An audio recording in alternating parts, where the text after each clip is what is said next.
বাংলাদেশের সামরিক শক্তি নিয়ে বিশ্বের বড় বড় দেশগুলোর কপালে চিন্তার ভাঁজ পড়তে শুরু করেছে। একসময়ের তুলনামূলক দুর্বল প্রতিরক্ষা ব্যবস্থা এখন পরিণত হচ্ছে এক ভয়ঙ্কর শক্তিতে। আর এর পেছনে অন্যতম বড় ভূমিকা রাখছে তুরস্ক। অস্ত্রের পাহাড় গড়ে তোলার মতো এক বিশাল পরিকল্পনা বাস্তবায়ন করছে বাংলাদেশ। ইতোমধ্যে বাইরাক্তার TB2 ড্রোন থেকে শুরু করে শর্ট রেঞ্জ মিসাইল, অত্যাধুনিক কামান, মাল্টিপল রকেট লঞ্চার সহ নানা অস্ত্র দিয়েছে তুরস্ক। আলোচনায় আছে লাইট ট্যাঙ্ক, অত্যাধুনিক অ্যাটাক ড্রোন আকিঞ্চি, এমনকি অ্যাটাক হেলিকপ্টারও। তুরস্ক যেন ঢেলে দিচ্ছে তার সামরিক অস্ত্র ভাণ্ডার। কিন্তু কেন?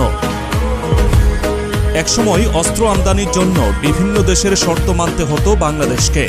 মার্কিন যুক্তরাষ্ট্র, রাশিয়া কিংবা চীন যাদের কাছ থেকে অস্ত্র কেনা হতো তাদের ছিল কড়াকড়ি বিধিনিষেধ। কিন্তু এবার সেই হিসাব যেন বদলে গেছে। কারণ তুরস্ক যেসব আধুনিক অস্ত্র বাংলাদেশে পাঠাচ্ছে সেগুলো কোনো শর্ত ছাড়াই। কিন্তু হঠাৎ কেন এত উদারতা তুরস্কের? এরদোয়ান কি শুধুই বন্ধু হিসেবে বাংলাদেশকে সাহায্য করছেন, নাকি এর পেছনে আছে আরও গভীর কোনো পরিকল্পনা?